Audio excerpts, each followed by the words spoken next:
Hello and welcome. I'm Leigh-Ann Gerrans and you're watching W News, broadcasting live from the Al Arabiya studios. These are our top stories. A word of caution from Trump to the UK Prime Minister as he calls business with China dangerous during Starmer's trip to Shanghai. Trump's pick for chair of the Federal Reserve is announced as former Fed Governor Kevin Walsh after a meeting at the White House. And walking the black carpet, US First Lady Melania Trump attends the premiere of her self-titled movie as it's released worldwide.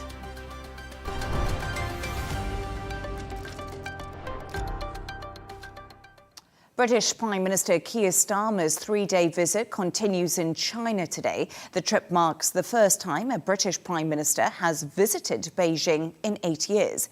But President Trump has aired his caution over the deals made, calling business with China dangerous. Jan David reports. Big smiles and handshakes. Keir Starmer's visit to China continues. He's heralding it as a success. As a result of our engagement, we've halved the tariffs on whiskey and also got visa-free travel to China for Brits. So really important access. He's looking to drum up business, boosting economic ties between Britain and the world's second largest economy. Today, the UK-China Business Council restarted after an 8-year hiatus. For China, the UK has pledged more incoming investment. British pharmaceutical company AstraZeneca promising almost $15 billion US. And today we are very proud to announce we're going to invest 100 billion yuans in China over the next 5 years until 2030 to continue building our presence in China. Starmer's visit is one of many. France, Canada, Finland, Ireland. In recent months, numerous Western leaders have made their way to Beijing. And across the Pacific Ocean, a warning. President, what do you think about the UK getting into business with China? Keir Starmer is in Beijing. Well, it's very dangerous for them to do that. You can't look at China as the answer.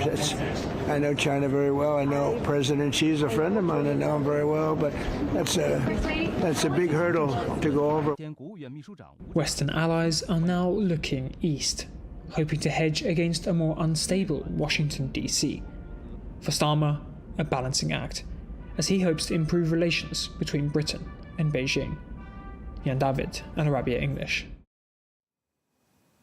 Let's head to Los Angeles now to speak to Derek Grossman, Professor of Political Science and International Relations at the University of Southern California. Derek, great to have you on the show. Thank you for joining me. So we're going to start off with Starmer. He is in Shanghai today as he does continue his charm offensive amid warnings from Donald Trump that increasing business with China is very dangerous. Is it dangerous or is it economically beneficial for Britain? Well, thanks for having me. It's really rich for the President of the United States to talk about how dangerous it is for a foreign leader to visit Beijing because he himself is going to China to meet with Xi Jinping in April and likely to try to secure his own economic deals, right? So from that perspective, I think we have to realize that the president is just frustrated that partners like or allies, like the UK and Canada are turning more toward China. Now, if you take the Trump factor out of it entirely and just think about, is it dangerous for Western economies to engage with China? The answer is kind of yes and no, right? I mean, it's not because it provides them with a boost to their own economies through trade and investment and Belt and Road Initiative, infrastructure and investment stuff if they want to do that. But then it could be somewhat dangerous if these countries begin to over-depend on China and begin to look the other way, especially on values when it comes to China, because China continues to violate human rights, is not a democracy, is a surveillance state, and is building a military capable of causing harm to other democracies. And so in a typical analyst format, I'm going to say yes and no. Derek, yes and no, very diplomatic. But China lifted sanctions on British MPs and peers who've previously criticised the country's human rights record, and a number of agreements we know that have been made between the UK and China. But from my analysis, nothing mega has been announced. Does that come as a surprise? It's almost more about the optics here.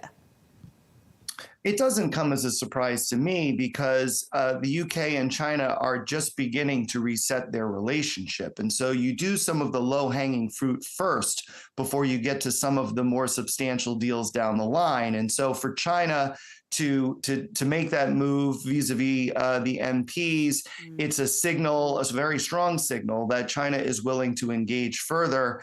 And now they're going to look to the British for some sort of reciprocal gesture. This is normal in diplomacy to try to get to, yes rather than no, especially early on, and then you can find some things that maybe will surprise the rest of the world in terms of the types of agreements that might be reached, because now the realm of possibility is that much higher. And you did say this in your first answer to me, but President Donald Trump will be visiting China, of course, in the coming months. Surely big deals will be struck between the world's two largest economies. And if you could just expand a little bit on why Trump is also frustrated that his allies are now looking at China. Yeah, I mean, it's actually unclear what's going to happen when Trump goes to China. I think in his own mind, he would love to secure some major trade deals. But I think the devil's in the details on those. And we'll see what happens. But Trump being Trump, he really only likes to visit places or have foreign leaders visit him when there is a tangible policy deliverable.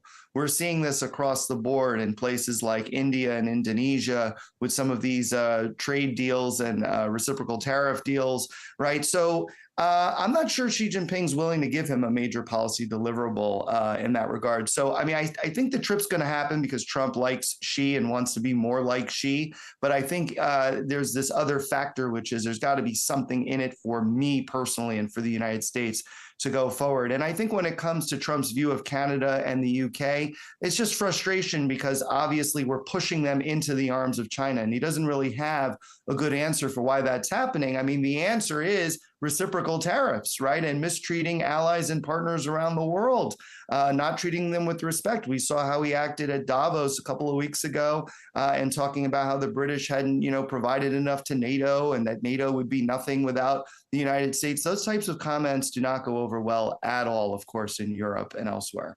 And something else happening over in the US is Wall Street stocks have dipped early today on Friday as markets digest the nomination of Kevin Walsh as a Federal Reserve chair. Is Trump's pick the right man for the job? Well, it's the right man for Trump because Trump wants to lower interest rates, and his pick is going to do exactly that. But what's kind of alarming about this is that the Federal Reserve at its inception in the early 1900s was all about providing stability and predictability in the market when it comes to interest rates instead of politicians deciding simply to print more money to give to their constituents and causing more inflation as a result, right? I mean, in the United States, we tried that throughout the 19th century, and that did not go over well at all because we had a recession every 10 to 15 years, right? So the idea is you want to have somebody there who's apolitical, non-political, who's kind of in a vacuum, right? Who cannot really be messed with politically, except his pick is someone who is also very much supportive of Trump, has, I believe, donated to Trump as well,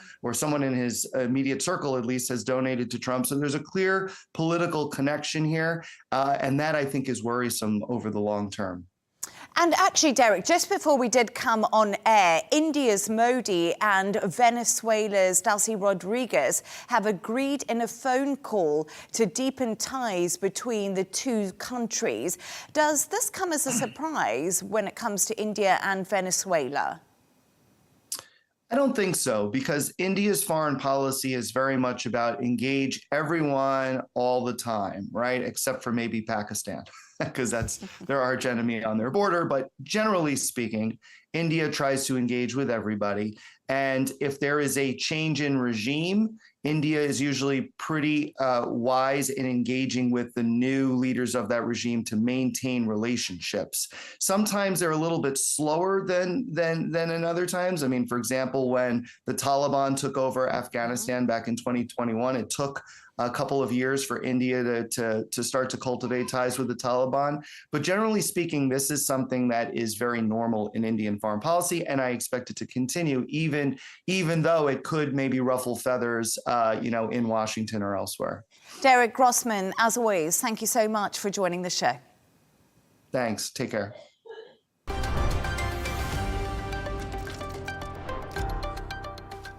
No nuclear and no killing of protesters. President Trump's two things required from Iran to avoid US military action. Trump said there were big, powerful ships sailing to Iran right now, and it would be great if he didn't have to use them. Meanwhile, Iran has said it wouldn't negotiate with the US whilst under threat. Let's cross live to Beirut to speak to Arabiya Advisor on US and international affairs, Raghida Dergham. Raghida, thank you so much for joining me. So earlier... Thank you for inviting. Pleasure. Speaking in Turkey, Iran's foreign minister says we will never give up diplomacy in order to find a solution on all matters. Is this a positive signal to calm tensions with the US? Indeed, it's a positive signal if it's serious, if the commitment to negotiations is on the issues that are on the table, which are the nuclear dossier, of course, the ballistic missiles, and the use of proxies to destabilize countries in the region. If Iran is willing to absolutely be honest about negotiating on, or at least addressing these issues, then yes, it's positive. But if it is for the purpose of procrastination only, I think we've been there, done that. I think that is not going to suffice. I think in this case, the drumbeats of war are going to take over these noises of alleged diplomacy. Iran also criticised the EU for designating the IRGC as a terrorist organisation, arguing the Revolutionary Guard keeps ISIS under control. Do you think, in your opinion, the EU has made a strategic mistake here? Certainly not. Why would that be a strategic mistake? What the Revolutionary Guards of Iran are doing is actually destabilizing actively countries in the region through their own militias, through their own proxies, and through the paramilitary forces that they have dispatched or at least employed in the countries whereby they have no respect for the sovereignty of these countries. In fact, they respond only to orders from Tehran. Now, this is really worth a lot of punishment for the Revolutionary Guards, not to mention what they do on the level of internal developments in Iran. I think that trouble with the regime in Tehran is that authority, that extensive authority that had been given to the Revolutionary Guards, who on their own terms and in their own way promote terrorism in order to control. So, I think it was a very wise deterrent by the Europeans. This position is a deterrent to avoid a big all-out war. I hope that the Iranians get the message and, start to think over their own methods of communicating within their own, within the country with their own people, and outside the country through their proxies, such as the Houthis in Yemen, Hezbollah in Lebanon, and of course, al-Hashd al-Sha'bi in Iraq. And Raghida, Iran says it's more prepared than last year to reply to any attacks on its country. This warning comes as a US warship is seen close to Iranian waters. We've also heard Donald Trump saying the Armada is on its way. Surely American military power is far superior. Yeah, of course, you're absolutely right. And I believe that Iran will think twice before it takes on the United States militarily head on. I think they are aware that, yes, they have the capabilities in Iran to cause damage to the other. But will they win militarily if they engage directly with the United States? I think it's quite obvious that the United States is the superpower, and it will not be able to, Iran will not be able to call on its allies, whether it be it China, be it Russia. They're not going to come in militarily on the side of Iran for the regime's survival and engage against the United States militarily, no matter what. I don't think all this talk about, we have a pact and we have a defense pact with Russia and with China, that talk is to just really make noise, because these pacts are at this moment really useless, as neither China nor Russia will come in militarily on the side of the regime in Tehran. So I think even the Iranians will think twice about it. That's why they want to do the negotiations process, which is a good thing if it is serious. I repeat, if they are intent on making compromises. The compromises have got to be serious and genuine. And again, if they think in Iran that they could just go back to the table to buy time, to give a little on the nuclear weapons or the nuclear program issue, it's not enough. It's too late to do that.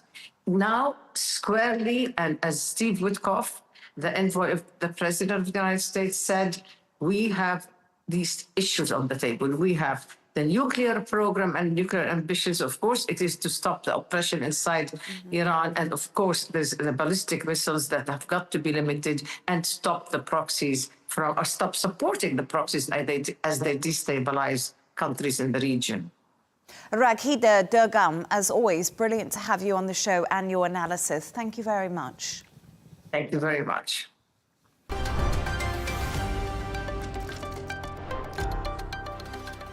Let's take a look at some of the other stories making the headlines today. The Trump administration says it may scale back federal forces in Minnesota if state and local officials cooperate. Border Czar Tom Homan said immigration enforcement would continue but be more targeted, with fewer agents on the streets and more in jails. Meanwhile, former CNN anchor Don Lemon has been arrested after filming anti-ICE protests at a church in Minnesota. A man accused of impersonating a federal agent has been arrested in New York after allegedly trying to secure the release of Luigi Mangione. Prosecutors say Mark Anderson posed as an FBI agent at a Brooklyn jail, claiming he had signed court papers. Today, a judge ruled Mangione should not face the death penalty after the killing of the United Healthcare CEO Brian Thompson. Mozambique is grappling with its worst floods in decades, with nearly 700,000 people affected across the central and southern regions. Weeks of heavy rain have destroyed homes and infrastructure, forcing many into temporary shelters. And Thailand's February election is shaping up as a tight three-way race, with the Progressive Party leading in opinion polls. The current Prime Minister's Conservative Party is trailing behind both the Progressive and former ruling parties.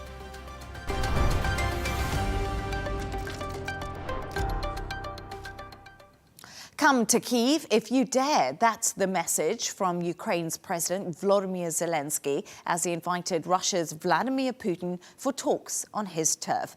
Zelenskyy says he is ready for any format of leaders' summit, but not if it takes place in Moscow. Reports suggest this weekend's talks in Abu Dhabi could be postponed. Meanwhile, Ukraine's leader thanked the US for putting an end to strikes on the country's energy infrastructure. Take a listen.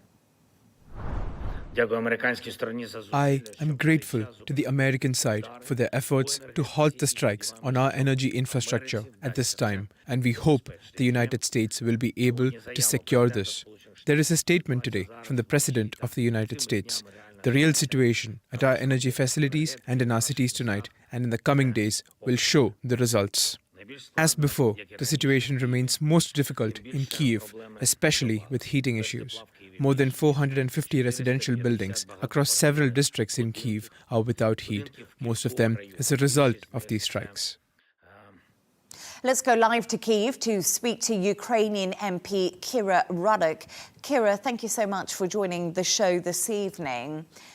Keir, first off, what is the possibility of de-escalation after this agreement from Russia to halt attacks for this week due to those freezing temperatures in Ukraine, which could reach minus 30 Celsius in the coming days? Hello, Leigh-Ann, and thank you so much for having me. We are very hopeful. I think everybody understands that Ukraine's energy is hanging by a thread. And we are really hopeful that we will survive through these cold temperature spats. But there is no details provided on this potential energy ceasefire from Russia. We only have heard announcements by President Trump, and we only should believe his words. And what would happen if Russia breaks their word and will attack the energy infrastructure? Also, we have seen that they continue attacking our logistics. So basically, me, my family, our home is a fair target under this so-called energy ceasefire. And this is really unfortunate because it's basically we are being killed in front of the whole world. And now when there is a chance that there will be less killing, everybody applauds to this as a real peace effort, while it is obviously not. And what you just explained to me is a very, very difficult situation that you are facing in Ukraine right now. We said freezing cold temperatures. You're now saying that Russia is striking the infrastructure. Your home is under threat. Your family is under threat. Do you think Donald Trump and the international community are doing enough for Ukraine right now? I think 4 years into full-scale invasion, there should be very clear things, and we should be looking at the facts. We appreciate the support of our partners, of the United States, European Union, many countries throughout the world.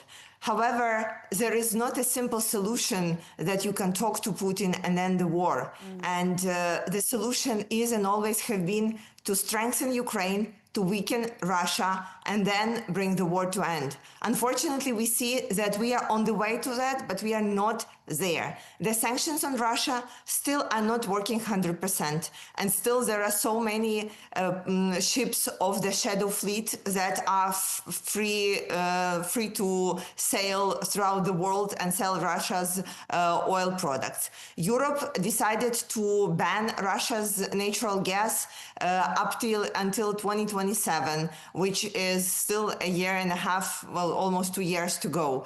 We see that the weapon supplies are flowing slower than expected, and Russia's assets are being still frozen and not confiscated to be used to defend Europe and Ukraine. So there is much more to do because we see the result of all the efforts on the ground. Russia keeps attacking us. They keep manufacturing their weapons and supplies. They're overpassing the sanctions and still getting the Western particles to manufacture their weapons and missiles. So no matter that we are really grateful for everything that's being done, there is still many things that can be done to make the situation better. And Keir, Zelenskyy says he doesn't know when the next round of US-mediated talks between Ukraine and Russia are going to take place. That's after reports the upcoming meetings in Abu Dhabi this weekend have been cancelled. Could this set back those all-important negotiations? All the negotiations need to have some idea of the end game in mind. And the end game in these negotiations, which everybody hopes that could be peace, still have one unanswered question there. What will stop Putin from attacking us in the future? Until that is set, all the negotiations will be talking and dancing around this massive issue. I don't think there is anybody in the world who thinks that we can trust Russia. We know for sure that we cannot. And until it is clear, how do we make sure that Russia would not break their word tomorrow, in 2 years, in 3 years, and attack us again? All the discussions, all the handshakes will not be resultative and will not lead to a certain end game. This is why the US involvement is very critical, because we look at the US as the partner who can provide those security guarantees, who can promise the pressure on Russia and who can promise military support for Ukraine. So we will know that in case there would be some break of a ceasefire or a peace deal, we will have this backstop, the support. However, right now it is still unclear, and this is why I think the discussions are stalled. And Keir, Zelenskyy has declined an invite to Moscow by the Russian president, instead publicly inviting Putin to Ukraine. Are the two leaders preparing to meet face-to-face as the war grinds on? Imagine that there is like a place, obviously not Kyiv and not Moscow, that there is a place where President Zelenskyy and dictator Putin may meet. What would be the expectations of such a meeting? That they will look each other in the eye, internationally accepted war criminal and president of Ukraine, and then discuss what? I think at this point, again, without a clear setup of the future security of Europe, about the US guarantees, it really, the meeting is not anywhere in the eyesight. It's Putin's strategy to escape the sanctions that President Trump has promised to impose if Russia will not be at the negotiating table. And they are at the table. However, is it like having any output, any result? We will see. Coming back, Leigh-Ann, to the energy ceasefire, what we have heard, that it has been promised that there would be no attacks until the 1st of February, which is in 2 days. And unfortunately, the extremely low temperatures in Ukraine will be for the good part of February. So what does this mean, and what should we expect? This is at this point unclear, and I can tell you here on the ground, people are very worried. They think that this is a trick from Russia to have our air defenses forces to be relaxed, so then when they attack us, we will not be able to fight back against their missiles and drones. Keir, Rudik, as always, thank you for speaking to me, and do stay safe. Thank you.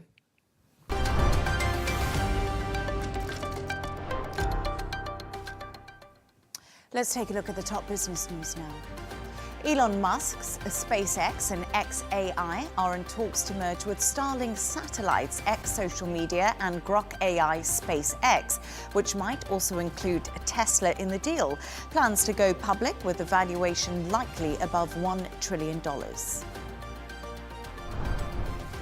President Trump is threatening to impose 50% tariffs on Canadian planes after Canada refused to certify aircrafts made by American firm Gulfstream.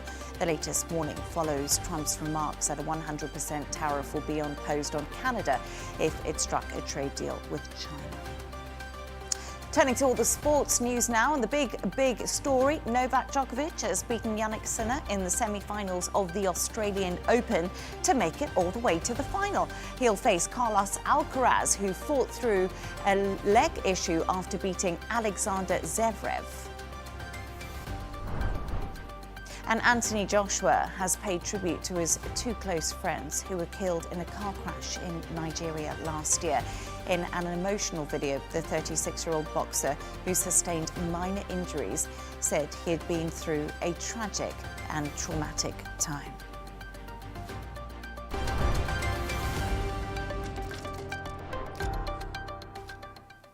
MMA legend Khabib Nurmagomedov has spoken to Al Arabiya English ahead of his cousin's title fight on Saturday, the 7th of February. Usman Nurmagomedov will defend his PFL lightweight world title against Britain's Alfie Davis in Dubai. That's happening next weekend.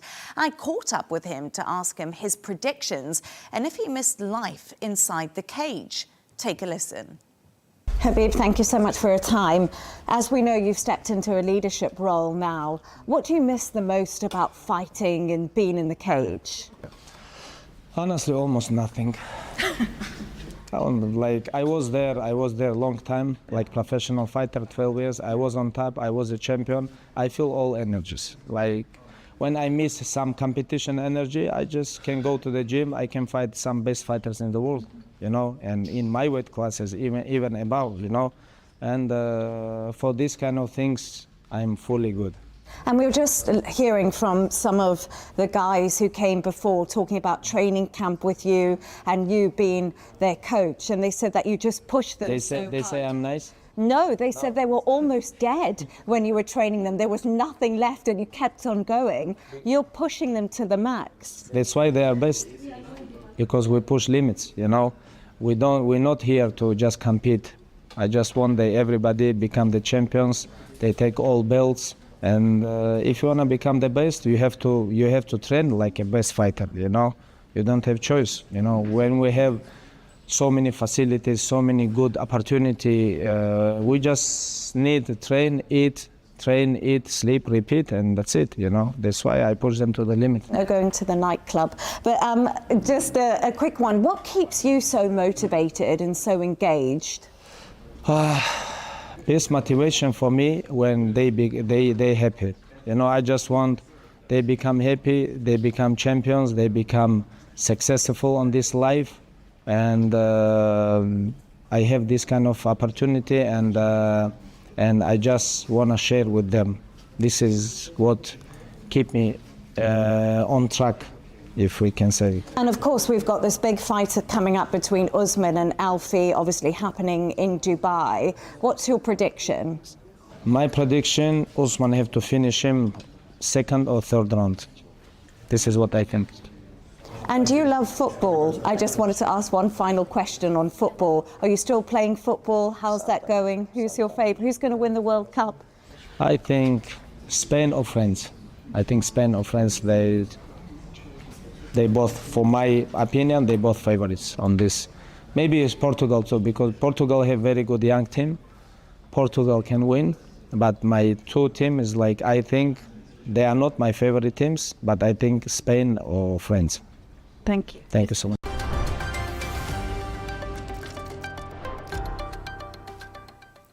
President Trump accompanied his wife Melania last night as they attended her new self-titled movie premiere in Washington. Walking the black carpet, the US president and his cabinet watched the behind-the-scenes glimpse of the Trump's return to the White House.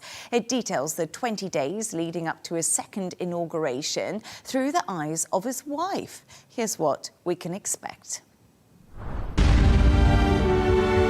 You can come in. Come on in. Our proudest legacy will be that of peacemaker. Peacemaker in the fire.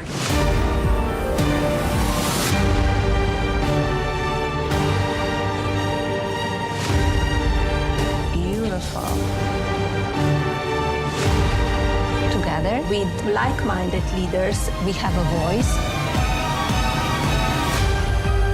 is it safe? It is safe.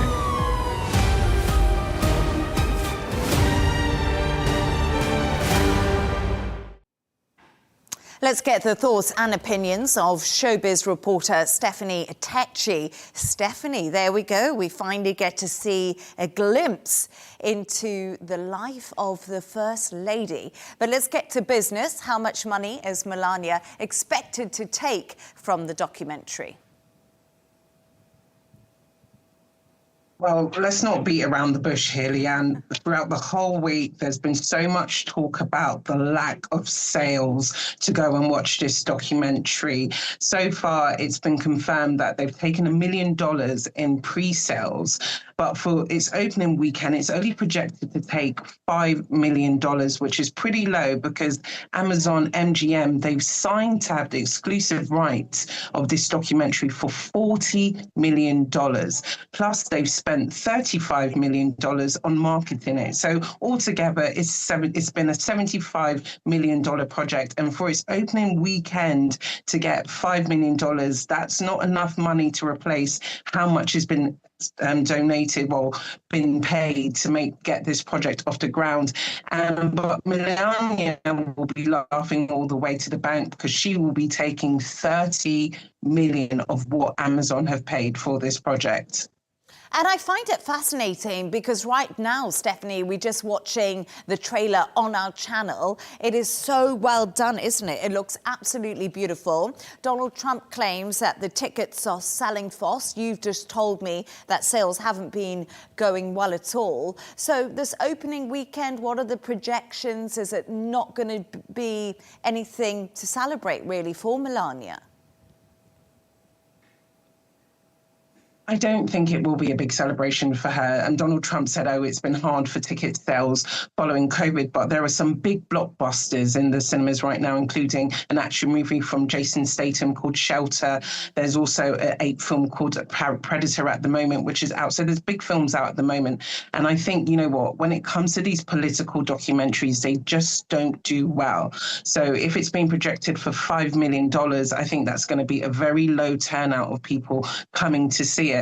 And also, it doesn't help that they've kept the movie away from the press. A lot of journalists haven't been able to see it to give their thoughts or their critique on it. So you can't drum up that curiosity with fans if you haven't allowed press to share their views on such a documentary.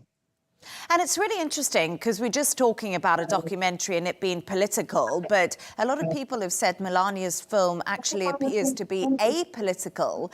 So why will South Africa not be showing the First Lady's documentary, Stephanie? Well, South African distributor Filmfinity, they've come out and they said due to the current climate, they will not be showing it. So clearly it had something to do with politics. They were very vague in their statement, but it's well known that President Donald Trump, he's had a bit of a combative relationship with South Africa. On his last visit there was reports how he was saying that there was a white genocide going in the country. So I feel subconsciously this is a political move from South Africa, not to show this film, this documentary, because again, it's nothing to do with politics. It's all through the eyes of Melania Trump. So I think this is definitely a snub, which is coming from high up in South Africa. And let's talk a little bit about Brett Ratner. He is the controversial director behind this film. What more can you tell us, Stephanie?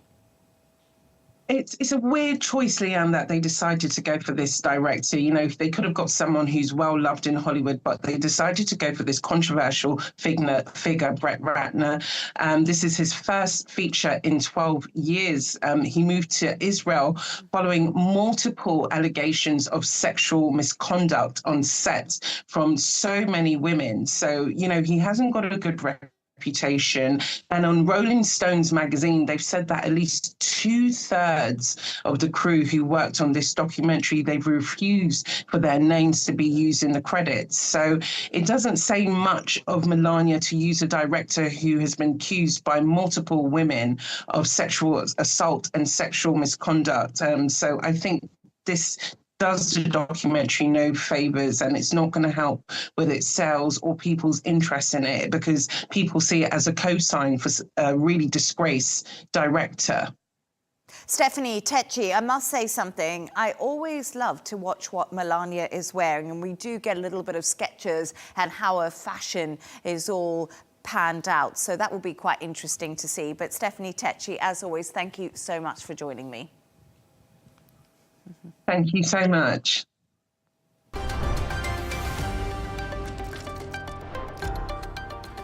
A reminder of our top stories. A word of caution from Trump to the UK Prime Minister as he calls business with China dangerous during Starmer's trip to Shanghai. Trump's pick for chair of the Federal Reserve is announced as former Fed Governor Kevin Walsh after a meeting at the White House. And walking the black carpet, US First Lady Melania Trump attends the premiere of her self-titled movie as it's released worldwide. And that's all from us on W News. Don't forget to subscribe to our YouTube channel. Of course, follow us on X. Goodbye, happy Friday, and thank you for watching.